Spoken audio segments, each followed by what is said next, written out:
Hello and welcome back to my channel. Today another video answering some of the shaper origin questions that you have left on my video. Everything you wanted to know about the shaper origin but never dared to ask.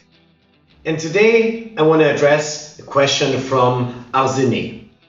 And Arsene asks, I can't figure out if the height difference between the work surface and the dominoes affects the quality of the layout. According to my tests, there is no impact up to 2 centimeters difference anyway. According to the users, there is an impact. A clear answer in favor of no impact would simplify the making of a table with integrated dominoes. No need to adjust the height. Can you help us understand this? So Arsene, I hope I say your name well. That is a really interesting question.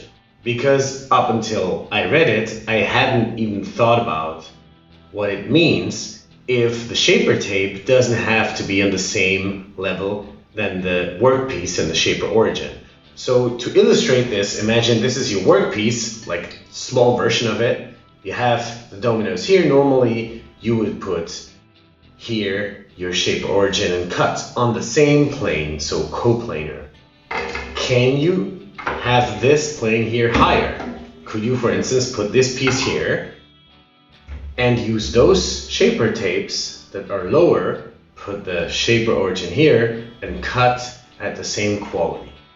And I have no idea if that is possible or not, so I decided to give it a try because that has implications. So what I did first is I just put a couple of shaper tapes on a workpiece and cut an 8 by 8 centimeters square. This is what you do normally. After cutting this square, I put another piece of wood 3 centimeters high on that workpiece and cut again an 8 by 8 centimeters square. So now the level I'm cutting is 3 centimeters higher than the shaper tape.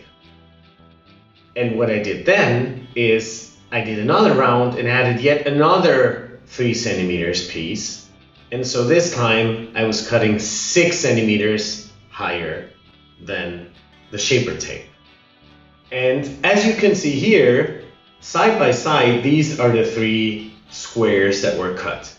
There's no difference that I can measure with normal tools. They're all 8 by 8, they look the same, they're the same quality.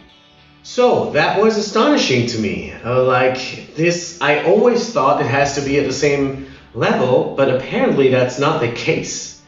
You can have the shaper origin higher than your shaper tape. Obviously there must be an upper limit because at a certain height the camera will not see the dominoes anymore. And I didn't go higher than 6 centimeters, so I didn't test out what is the maximum height that you can actually still do that, but I think 6 centimeters is already pretty nice. And so after doing this, I thought, okay, what does that mean for the workstation, right? Because one of the things on the workstation is that when you put your workpiece on your shelf, you spend quite some time leveling out the shelf, making sure it's at the same level as the shaper tape. Now, if that is no longer the case and it can just be higher, does that mean that you can be a little bit more sloppy? You just need to make sure it's even, but it can be higher. And so what I did here, you see, I first did it on the same height, cut again an 8 by 8 centimeters square, and then I just moved it up by 4.2 centimeters, and then cut again the square right next to it. And as you can see here, the squares are the same. It's 8 by 8 centimeters. So, Arsene, the answer to your question is actually, it is true. The shaper tape doesn't have to be at the same level as your workpiece. There must be upper limits, I don't know that, but I think up until 6 centimeters at least, I wasn't able to find any difference. There will be a height where you will lose the sight of your shaper tape, and so that will be complicated. But that means that your idea of creating a work table where you have, for instance, the entire back part is all shaper tape, maybe laminated, and then you just put your workpiece on the other part of your table, you attach it with double-sided tape, you scan, and then you cut, that's feasible. That's interesting. It's an interesting idea, especially if the way of working that you use entails like using a lot of small pieces, and you want to exchange that fast, and you don't want to fiddle around with the workstation all the time. You could just put it on, scan, and that's it. You don't have to adjust anything.